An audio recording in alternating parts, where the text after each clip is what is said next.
Vous souvenez-vous que Dieu, ici même en cette bonne cathédrale, fit un roi de France d'un malheureux dauphin? On va parler de ce qui se passait à Domremy, village natal de Jeanne d'Arc, du temps de la Première Guerre mondiale.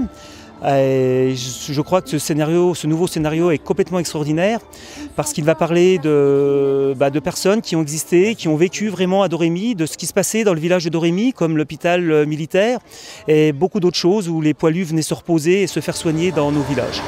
Ah, aujourd'hui, que n'êtes-vous là, mes vaillants capitaines? Ces poilus viennent ici justement pour y être soignés et parlent de cette Jeanne d'Arc qu'ils ne connaissent pas, puisque Jeanne d'Arc, pendant la Grande Guerre, a été une des figures de proue, je dirais, du patriotisme au-dessus de la mêlée. Une immense clameur la salue dans les rangs des Français qui repartent à l'assaut. Tout est prêt, tout est fin calé, mais il y a plein de choses nouvelles. Et du coup, c'est une source de stress en plus, même si tout est très bien préparé.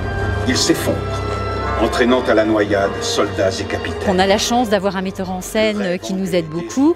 Puis il faut dire que bon, le scénario est quand même très prenant. Hein. Oui, c'est très bien. On y arrive à se mettre facilement dans la peau du personnage. Jeanne.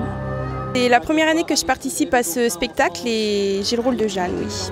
Et je suis vraiment ravie de faire ce rôle parce que c'est vraiment un super spectacle de grande envergure et enfin, c'est vraiment beau et puis il y a beaucoup de personnes qui participent, beaucoup de bénévoles. Enfin, dans l'esprit, ça me plaît beaucoup.